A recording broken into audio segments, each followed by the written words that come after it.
Hey everybody, welcome to History with Mrs. Lee. Today our topic is the Federalists versus the Anti-Federalists. Our first group, the Federalists, their main goal is to ratify the Constitution. We said that ratify means to approve, and we know that the Constitution needed to be ratified or approved by 9 out of the 13 states in order for it to pass and to become the supreme law of the land. 3 significant Federalists were James Madison, Alexander Hamilton, and John Jay. Now remember, James Madison is the father of the Constitution, so of course he is going to support the Constitution as it is written. These 3 men get together and secretly write the Federalist Papers. These are going to be a series of essays and writings that will be distributed through pamphlets and in the newspaper, trying to convince people to ratify the Constitution. Federalists were mostly supported by wealthy businessmen.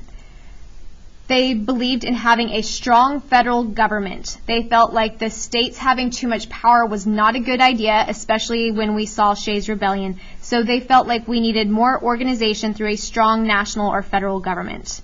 They also believed in having a strong president, somebody who's going to help ensure that all states and all people are following the rules. Federalists felt that it was not necessary to add a Bill of Rights because of the first 3 words of the Constitution, we the people. James Madison, Alexander Hamilton, and John Jay say it starts with we the people, so therefore we the people are not ever going to violate the rights of all people. Their opposing group are the Anti-Federalists, and their whole goal is to stop people from ratifying the Constitution. Some famous Anti-Federalists include George Mason, Thomas Jefferson, and Patrick Henry. The Anti-Federalists are mostly supported by farmers and common people.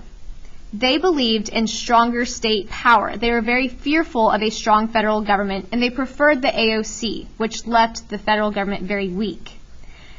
Anti-Federalists were also opposed to having a strong president. They felt like a president was just going to be another version of a king. The last major point to remember about Anti-Federalists is that they felt a Bill of Rights would be necessary to protect people and their freedoms. They felt that people's rights were not specifically and explicitly listed in the Constitution, but a Bill of Rights would be specific and explicit, and therefore the government would have to follow those freedoms and protect those freedoms for the people of America. Now, the Bill of Rights is going to be inspired by George Mason of Virginia, who had written a Bill of Rights for the people of that state, and they will be adopted basically to become the first 10 amendments. Remember, an amendment is a change. Those will be the first 10 amendments to the Constitution.